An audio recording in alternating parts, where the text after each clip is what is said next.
se escucha mucho relajo, es porque hay algunos grupos aquí en laboratorio. Y bueno, a mí lo personal me va a tocar nada más los días martes dar laboratorio, jóvenes, no me va a tocar todos los días, nada más martes. Así quedamos. Hay otro maestro que le va a tocar lunes, miércoles y viernes y otro que le va a tocar jueves. Y bueno, nada más los martes estaré dando laboratorio, ¿no? En esa parte, ¿no? Tomando en cuenta que el próximo martes, pues obviamente sí se me va a complicar estar con ustedes porque voy a estar aquí en el laboratorio, pero de ahí para adelante, todos los días estaré con ustedes, ¿no? Esa es la intención, ¿no? Decidimos así porque, pues, hay maestro que tiene sus horas asignadas nada más al laboratorio, sí, pero en el caso mío y otros maestros, no, tenemos cargas a cambiar en teoría y eso pues también nos dificulta la situación, ¿no? De estar con ustedes, ¿no? Ok, viendo ya todo esto, pues ya vimos algunos componentes secundarios. Decimos que los componentes secundarios, el hecho de que sean componentes secundarios no quiere decir que no sean importantes dentro de la célula. Lo que pasa es que se le llaman componentes secundarios porque no están limitados con una membrana, no están protegidos con una membrana. Y ya hablamos un poquito en relación a lo que es el citoesqueleto, ¿no? Y que decimos que el citoesqueleto está conformado por microtúbulos, filamentos intermedios y filamentos de actina, ¿no? Ya vimos cada uno de ellos en qué consiste, ¿sí? Y bueno, también otros los elementos secundarios que encontramos dentro de lo que es la célula, pues vienen siendo los centriolos y vienen siendo lo que son los centrosomas, ¿no? Y a eso vamos a ver ahorita un poquito más sobre esta parte, ¿no? Lo que es centrosoma y centriolo, ¿no? Entonces, ¿para qué nos va a servir esas estructuras dentro de lo que es la célula? Bueno, ¿se acuerdan cuando comentábamos de lo que es el microtúbulo y que decíamos que hay una zona que le llaman el COM, ¿sí? O SECOM, en este caso. Y bueno, esa estructura pues viene siendo lo que es el centrosoma, ¿no? Entonces, dentro de esa zona, que es la parte central de lo que es la célula, hay una zona de citoplasma que es especializado. Y bueno, ¿especializado en qué? Bueno, viene siendo lo que es el centrosoma o centro celular, ¿sí? Soma, pues es cuerpo, ¿sí? Entonces, ese centrosoma se refiere a los centriolos, es decir, contiene un par de centriolos ahí en la parte central de lo que es la célula y se ven como pequeños ahí gránulos o pequeños bastones cortos, ¿sí? Denominados centriolos. Los centriolos, si ustedes ven, pues son estructuras cilíndricas y pequeñas que están compuestas pues de 9 tripletes de microtúbulos que van a constituir el núcleo dentro de la organización del microtúbulo, ¿no? Es decir, de eso está conformado estos centriolos, de ese núcleo, ¿sí? De tripletes de microtúbulos. Y obviamente este tipo de centriolos pues conforman también lo que son los microtúbulos, ¿no? Y dirán ustedes, bueno, ¿para qué nos sirve ahí? ¿Para qué nos sirve todo esto? Pues los centriolos son importantes, por eso se encuentran como un par, el par centro. ¿Por qué? Cuando ocurre mitosis, ¿qué es lo que hacen? Al momento de ver división, ¿sí? Un centriolo se va en cada extremo. ¿Para qué? Pues para formar lo que es el uso mitótico, para formar lo que es el uso acromático, ¿sí? Para que haya separación de lo que es la célula, ¿no? Entonces, estos centriolos son importantes en esa parte, ¿no? Por lo general, en este caso, el centrosoma se encuentra muy cerca del núcleo celular. De hecho, está pegadito, está ahí muy encima de él, como quien dice, y está rodeado también por el aparato de Golgi, aunque puede variar dependiendo del tipo de célula. Los centriolos suelen aparecer en grupos de dos, denominados en conjunto diplosoma, ¿no? Normalmente se encuentran un par, ¿sí? Dos centriolos bien organizados, bien definidos dentro de lo que es la célula, ¿no? Dentro del centro de la célula, ¿no? Ahora, ¿cuál es la importancia de lo que es el centrosoma? Bueno, ayuda a la formación, fíjense muy bien, y organización de microtúbulos y también a su autoduplicación antes de la división celular, ¿sí? A esto me refería con la mitosis, ¿no? Con la división, y no más con la mitosis, sino también con la meiosis, ¿no? Entonces, esto tiene que ver, por eso están pegaditos al núcleo, porque una vez que ya haya división, pues lo que hace estos centriolos es separarse a polos opuestos, se forman los usos acromáticos, usos mitóticos, y el uso cromático, uso mitótico, pues vienen siendo unas fibras, que en su estructura pues vienen siendo lo que son microtúbulos, ¿no? Entonces, esto es lo importante de esta zona, ¿no? ¿Sí? Más adelante vamos a ver un poquito más relacionados a ellos, repito, con estas, cuando vemos mitosis, y también cuando vemos un poquito de lo que son los cilios, ¿no? ¿Sí? Y algunos flagelos. Bueno, este es el ciclo del centrosoma, ¿sí? Si lo explico, me voy un poquito un poquito alargado, pero lo voy a dejar aquí. De cualquier forma, ya cuando veamos lo que es mitosis, lo vamos a ver mejor esa parte, ¿no? Lo que es el ciclo del centrosoma. Ahí está, ahí se ven completamente lo que son los 9 tripletes de microtúbulos, ¿sí? De eso está conformado este centriolo, ¿sí? Se ven de esta forma, ¿no? En un microscopio electrónico, ¿no? ¿Sí? Ok. Entonces, otro de los elementos importantes dentro de la célula, ¿sí? Son las inclusiones, que también son considerados elementos secundarios o componentes secundarios. Las inclusiones están dentro de la célula, son componentes no vivos, ¿sí? De la célula, y son componentes no vivos porque no carecen de actividad metabólica y no están limitados con membrana. Ahora, las inclusiones más comunes son glucógeno, lípido, pigmentos y cristales, es decir, están dentro de lo que es el citoplasma, no tienen una actividad metabólica como tal, pero sí dependen mucho de este tipo de estructuras para los organelos para que hagan su función adecuadamente, ¿no? Si hablamos de glucógeno, pues obviamente, ¿para qué? Pues obviamente para generar energía. Lo mismo ocurre con los lípidos, ¿sí? Los pigmentos, cuando da la coloración, ¿sí? Dentro de nuestro cuerpo, ¿sí? Y algunos cristales que se encuentran principalmente en los testículos, ¿no? Que ahorita vamos a mencionar, ¿no?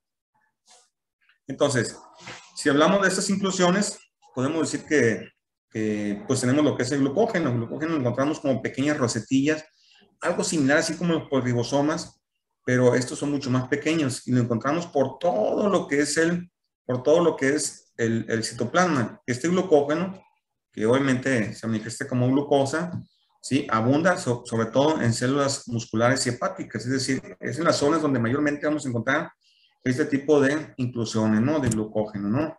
Hay algunas enfermedades como por ejemplo la enfermedad de von Kierr y el síndrome de McArdle, pues tiene que ver con ese tipo de glucógeno que no están presentes, ¿sí? Y que las células pues, no pueden realizar la función que les compete, ¿no? En este caso, las mitocondrias, ¿sí? Lo que es el retículo endoplasmático liso, que requiere de mucho glucógeno para realizar las funciones adecuadas, ¿no? Otro, pues tenemos los lípidos.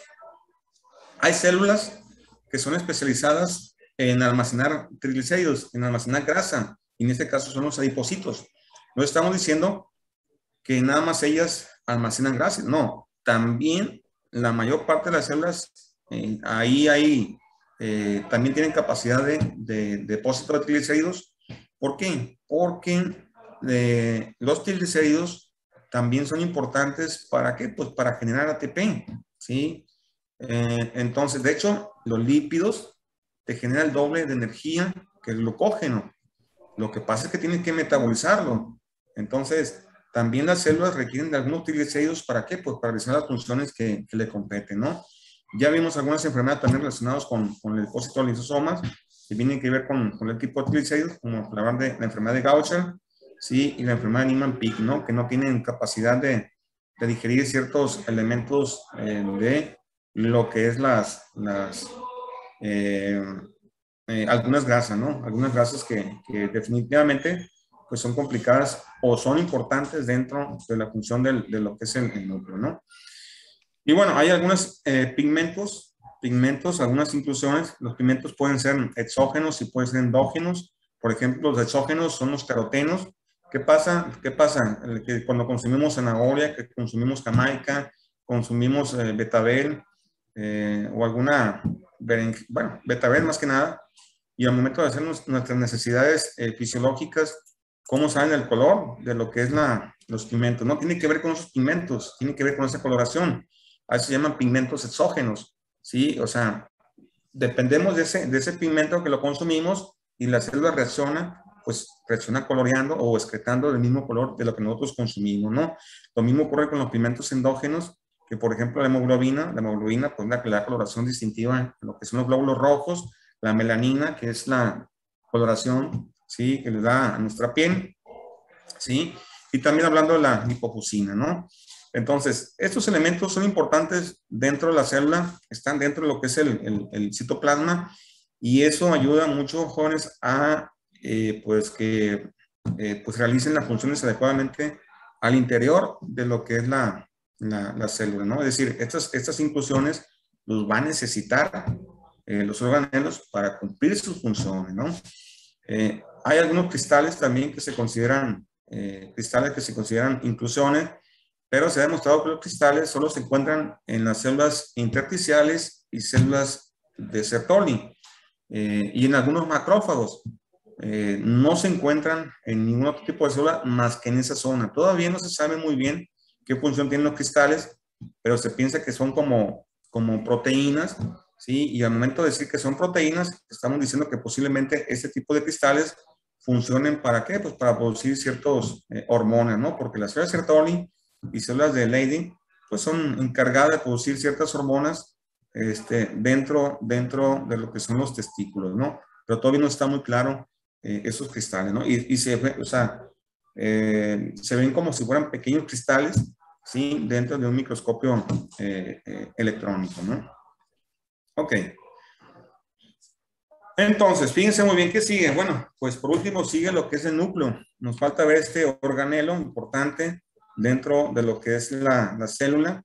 Pues ya vimos todos los organelos, ¿sí? Ya vimos lo que es el citoesqueleto, pues nos queda hablar de lo que es el núcleo, ¿no? Entonces, vámonos hablando del núcleo para ya avanzar. Repito, yo pienso que para el viernes termino lo que es biología celular, ¿sí? Y bueno, vamos viendo a qué se refiere con lo que es el núcleo, ¿no? Ok, fíjense, algo importante, ¿no?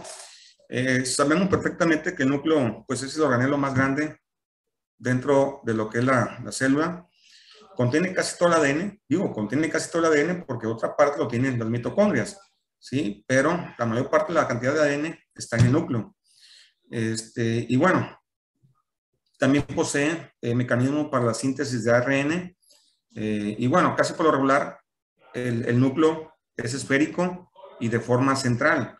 Sin embargo, hay algunas células que pueden tener forma usada, torcida, lobulada. Va a depender mucho del tipo de célula, ¿sí? Que pueda presentar la forma de lo que es el núcleo, ¿no? Ahorita vamos a ver algunos ejemplos de ausada, torcida y lobulada, ¿no? Ahora, fíjense muy bien, nota, el aspecto, tamaño, aspecto y forma de lo que es el núcleo pueden ser constantes para un tipo particular de célula. Un hecho útil en el diagnóstico clínico del grado de afección maligna de ciertas células cancerosas. El núcleo también tiene muchas aberraciones, tiene muchas deficiencias, ¿sí? Pueden presentar algunos defectos como por ejemplo cariolisis, pinosis, carioresis, broquenet, una gran cantidad. Más sin embargo, pues también no quiero entrar mucho en detalle con esa parte porque pues obviamente me llevaría más tiempo, ¿no? Pero de ahí parte todo, ¿no? De ahí parte todo, ¿no? También se ha demostrado que, por ejemplo, si vemos una célula y vemos un núcleo bien definido y a un lado del núcleo vemos otro pequeño micronúcleo, se cree o se ha demostrado que es muy probable que esa persona, ¿sí? Esa persona en un tiempo prolongado pueda presentar cáncer, algún tipo de tumor, ¿sí? El simple hecho de que encontremos algún microtúbulo, un micronúcleo, es muy probable que pueda presentar cáncer, ¿no? Entonces, esto es la parte importante de lo que es el núcleo, ¿no? Y bueno, si ustedes ven aquí, vemos una gran cantidad de formas de núcleos esféricos. La mayoría son esféricos, la verdad, la mayoría son esféricos. Hay algunos son en forma ovalada, como vemos aquí en esta imagen, y otras vemos en forma ausada, así como en forma aplanada.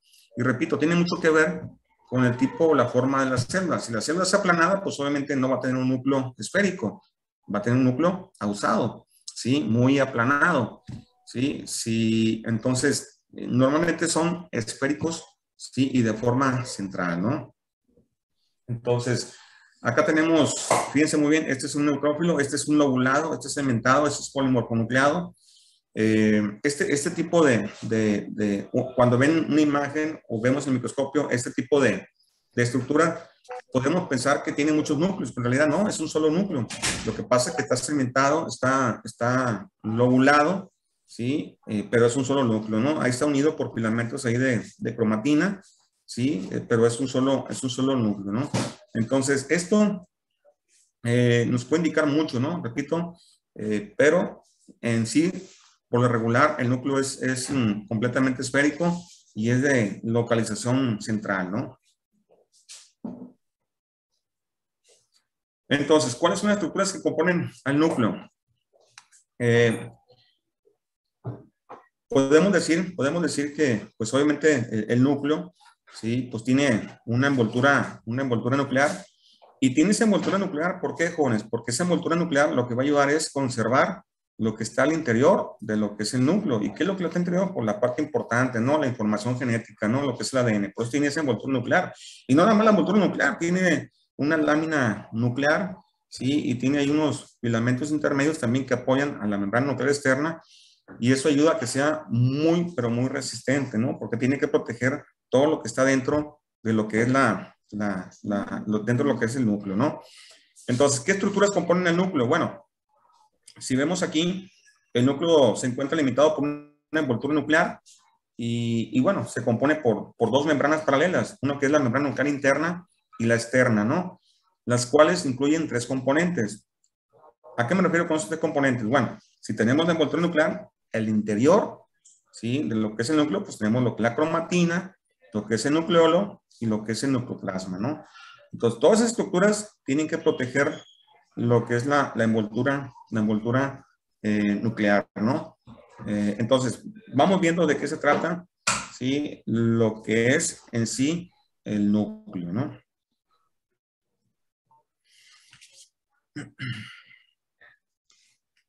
Vamos a empezar con la envoltura nuclear, ¿sí? La parte más externa de lo que es el núcleo. ¿Sí? Entonces, ¿qué es la envoltura nuclear? Bueno, es una estructura que rodea el núcleo, se encuentra compuesta por dos membranas lipídicas, fíjense muy bien, similar a la membrana plasmática, la membrana nuclear interna y la membrana nuclear externa. Y están separadas por un espacio denominado cisterna perinuclear. Si ustedes ven aquí esta parte de lo que es el núcleo, vemos la membrana nuclear externa y la interna, y tiene un espacio unos poros a intervalos variables por poros nucleares que permiten la comunicación. Doctor, se Perdón, le trabó vale, un poco. ¿se trabó? Sí, Ah, se le bueno, trabó un poco. ok. ¿Hasta dónde me escucharon? ¿Ya se escucha bien? Sí, ya se Sí, escucha bien. En Ok, poros sí. se quedó. Lo que pasa es que como tengo cerrado ventanas, tengo cerradas puertas porque está en el laboratorio, hay chavos aquí en el laboratorio, pues eso como que interfiere en la señal, ¿no? En la señal. Y por eso como que hay cortes ahí, ¿no? Pero bueno, esperemos que no se corte, ¿no? Entonces la envoltura nuclear, repito, está perforada a intervalos variables por poros nucleares. Estos poros nucleares lo que va a permitir es la comunicación entre el citoplasma y el núcleo, ¿no? O viceversa, ¿no? Núcleo, citoplasma, ¿no? Y cuando me refiero a comunicación, me refiero a que controla el movimiento de macromoléculas entre el núcleo y el citoplasma y también promueve un poquito lo que es la reorganización de lo que es la cromatina, ¿no? Entonces, a eso se refiere con la envoltura nuclear, ¿no? Ahora, vámonos por parte. Vamos viendo lo que es la membrana nuclear externa. Si ustedes ven aquí la imagen, pues se van a dar cuenta que cuando hablamos de membrana nuclear externa es la que está expuesta a lo que es el citoplasma. Y se cree que la membrana nuclear externa, sí, bueno, no se cree, es un hecho de que es una continuación, sí, con el retículo endoplasmático rugoso, ¿no? Es por eso que el retículo endoplasmático rugoso está muy pegadito a lo que es el núcleo. ¿Por qué? Porque la membrana, la envoltura, sí, en este caso nuclear externa, pues es una continuación, sí, en este caso, el retículo endoplasmático rugoso, ¿no? Vemos aquí esta zona, es la membrana nuclear externa y esta es la interna. ¿sí? Y si ustedes ven aquí unas flechitas, estos son los poros nucleares. Tiene una gran cantidad de poros nucleares, ¿no? Este es el interior del núcleo y este es el citoplasma, ¿no? Está limitado, ¿no? Entonces, ¿qué pasa? Bueno, su superficie citoplasmática está rodeada por una malla laxa, fíjense muy malla laxa y delgada de filamentos intermedios, principalmente de bimentina, y suele poseer algunos ribosomas que van a sintetizar de manera activa proteínas transmembranales que van a estar destinadas a la membrana nuclear interna y a la membrana nuclear externa. ¿Sí? Vale. ¿Alguna pregunta? Ah, ok. Entonces, fíjense, esto es lo que ocurre en este caso con la membrana nuclear externa. ¿Sí? Vámonos con la interna. La interna se encuentra en contacto estrecho con la lámina nuclear. Fíjense, estamos diciendo que la membrana nuclear externa, aparte, está apoyada por una gran capa de filamentos intermedios, principalmente lo que son la bimentina. Le da un apoyo estructural dentro de lo que es la membrana nuclear externa. Y en la interna, pues está muy vinculado con la lámina nuclear. Y la lámina nuclear, pues es una red entremezclada de filamentos intermedios. ¿Qué es lo que hace la lámina nuclear? Bueno, pues ayuda a organizar y proporcionar apoyo a la membrana de la bicapa lipídica y la cromatina perinuclear. Es decir, proporciona apoyo a lo que es, en este caso, a la envoltura nuclear, ¿no? ¿A qué voy con todo esto, jóvenes? Es que si en un momento dado, por diferentes circunstancias o diferentes factores, la envoltura nuclear se llega pues, a destruir, la información dentro del núcleo pues no se pierde. ¿Por qué? Porque tiene una lámina nuclear bien definida, muy resistente, y eso lo hace seguro, pues, porque pues no tenemos que perder, no se tiene que perder la información genética, no se tiene que perder esa información que hay dentro de lo que es el núcleo, ¿no? Es una envoltura muy resistente, sobre todo la lámina nuclear, que los hace más seguro, ¿sí? Dentro de lo que es el núcleo, ¿no? Entonces, ciertas proteínas integrales de la membrana nuclear interna actúan de manera directa o a través de otras proteínas de la matriz nuclear como sitios de contacto para ARN. Es decir, normalmente cuando hay pues salidas, o entradas en este caso, más bien salidas de ARN, pues obviamente van a pasar a través de estas proteínas integrales, ¿sí? Que van a ser pues exclusivos para este tipo de moléculas, ¿no? Esa es la comunicación que hay entre el núcleo y lo que es el citoplasma, ¿no?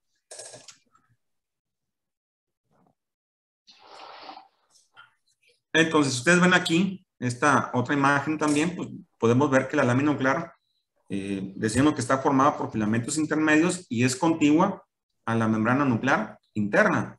Tiene un apoyo enorme, la membrana nuclear interna. Lo mismo ocurre con la externa y tiene un apoyo enorme por los filamentos intermedios, ¿no? Además de su función de soporte o nucleosquelética, es importante en muchas actividades nucleares, como la duplicación y transcripción del ADN y también en la regulación genética, ¿no? O génica, como quieran mencionarlo, ¿no? Y si ustedes ven también, jóvenes, se van a dar cuenta que lo que les comentaba hace un momento, si el componente membranoso de la envoltura nuclear se llega a destruir, la lámina nuclear permanece y el núcleo, conserva su forma, ¿no?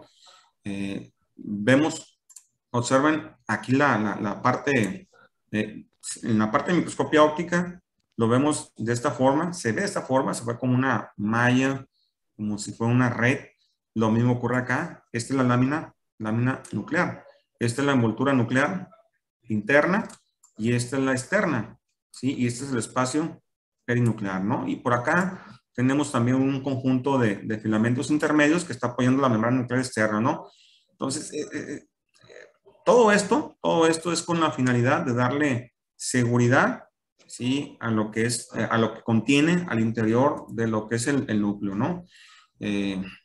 Aquí vemos una anomalía que es distrofia muscular de Emery-Dreifuss. Sí, es una enfermedad que está relacionada con la lámina nuclear por de una proteína que es la hemerina, por eso es distrofia muscular de Emery-Dreifuss, ¿sí? Y bueno, ahí va perdiendo movilidad, es una distrofia, ¿sí? Los músculos se volviendo rígidos, ¿sí? Pero pues también no quiero entrar mucho en detalle con esto porque pues es ya hablar de forma de cómo ocurre esa distrofia, ¿no? Pero que también es distrofia, pues al ver distrofia es porque hace falta también alguna proteína, por ejemplo la distrofina, por eso es distrofia, y eso está asociada mucho con los movimientos rígidos de los músculos, ¿no? Sí, tiene que ver con toda esta situación, ¿no?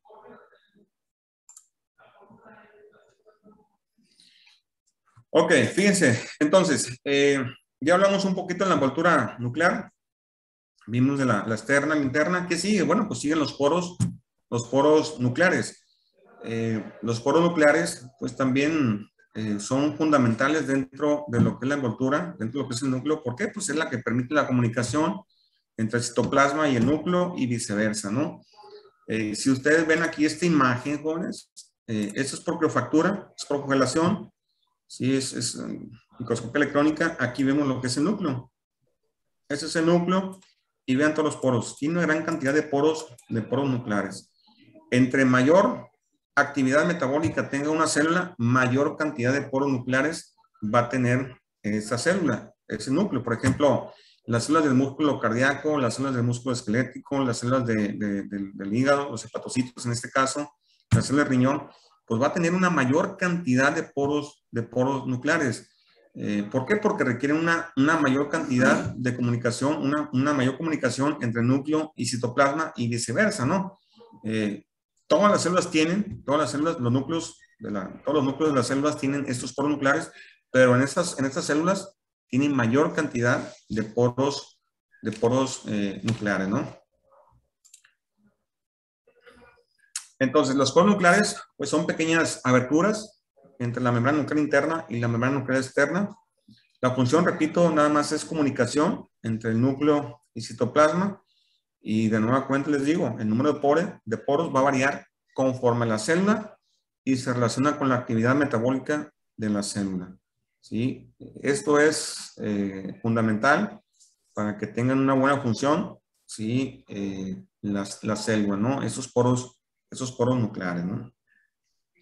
Ahora, este complejo del poro nuclear es un complejo de 8 subunidades de proteínas. La función de ellos, repito, es restringir ciertas moléculas, ¿sí? Que se puedan pasar a través de la envoltura nuclear. Restringen la difusión pasiva, fijan algunas glicoproteínas, también acoplen de ciertas proteínas, ¿sí? Y funciona como un transporte bidireccional, es decir, núcleo citoplasma, citoplasma núcleo, ¿no? Y tiene que ver las proteínas de tipo esportinas y de tipo importinas, ¿no? Ahora, hay algunas partículas menores a 11 nanómetros que se transportan por difusión simple y otras mayores a 11 nanómetros que están mediados por receptor, ¿no? Pero la forma de atravesar estas sustancias moléculas a través de la envoltura, pues tiene que ser a través de este poro nuclear, ¿no? Que muchos también viendo en el microscopio, en un microscopio electrónico, se ven como si fuera un globo aerostático. ¿Por qué? Porque obviamente tiene 8 subunidades de proteínas y vemos aquí la canastilla, la forma de canastilla. Entonces se ve como si fuera un globo aerostático, ¿no? Es la forma de cómo atraviesan las moléculas a través del citoplasma al interior de lo que es el nucleoplasma, ¿no? Al interior de lo que es el núcleo como tal, ¿no? ¿Sí? Es una forma de anillo, ¿no? Tiene unos filamentos ahí, le llaman también filamentos citoplasmáticos, esta zona, y vean cómo están ancladas las proteínas a la cisterna o a la envoltura nuclear, ¿sí? A lo que es la cisterna perinuclear, ¿no? ¿Sí? Están bien fusionadas, bien unidas y eso los hace que se anclen de manera segura, ¿no? Ok.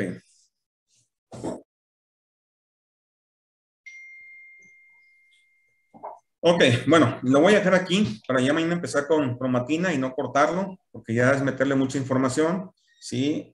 Me fue un poquito rápido por lo que les comentaba, pero mañana ya, yo más probable que para el viernes termine ya con biología celular, ¿sí? Para no tener, no atrasarnos demasiado, ¿no? Entonces ya mañana empezamos con cromatina, peguen una leída a cromatina